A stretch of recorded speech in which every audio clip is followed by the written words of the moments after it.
আমরা চলে এসেছি মিত্র ইনস্টিটিউশনের বাইরে। এইখানে প্রচুর গার্জিয়ানরা দাঁড়িয়ে আছেন। মিত্র ইনস্টিটিউশনে কোথাকার সিট পড়েছে আমি গার্জিয়ানদের থেকেই জেনে নেব। তো এখানে যে সিট পড়েছে এটা কোন স্কুলে সিট পড়েছে?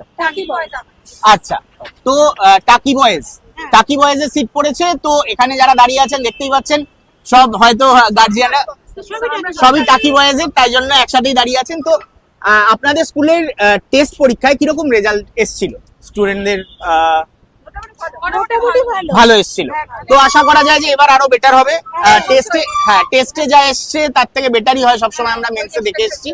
তো এক্সপেকটেশন তো থাকবেই। আর বাংলার প্রিপারেশন কেমন? কারণ আমরা যে যুগে পড়েছি সেই সময় ছিল দুটো পেপার, এখন সেটা একটা পেপার এসছে, কিন্তু বইয়ের সংখ্যা দেখেছি অনেক বেড়ে গেছে।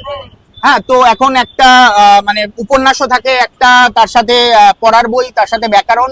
তো এই যে একটা পেপারে চলে আসা, এটা পজিটিভ না নেগেটিভ মনে হয় আপনাদের? আমাদের সময় দুটো পেপার ছিল, সেখান থেকে একটা পেপারে চলে আসা। এখন যুগ পাল্টেছে, ফার্স্ট পেপার সেকেন্ড পেপার সবই তো রয়েছে। একদম। এখন এদের অনেক কিছু আমরা বলছি না করে একদম, এরা বলছে যেমন এমসিকিউ 36 পেলেই ওরা একদম নাম্বারটা উঠে যায়, কিন্তু আমাদের সময় কি ছিল? একদমই ছিল। একদম একদম আমাদের সময় টাফ ছিল। আমরা মনে করছি এবং যুগের হাওয়ার সাথে আমাদের তালে তাল মিলাতে হচ্ছে। একদম। তো যেটা বলছেন যে যুগের হাওয়ার সাথে তাল মেলাতে হবে এবং একদম ঠিক, শিক্ষা ব্যবস্থার পরিবর্তন প্রয়োজন এবং সেটা হয়েওছে। আশা রাখবো আরো পরিবর্তন হবে, আরো ভালোর জন্য হবে। তো দেখা হচ্ছে অন্য কোনো একটা ক্লিপে। এখানে এই ক্লিপটা এন্ড করলাম।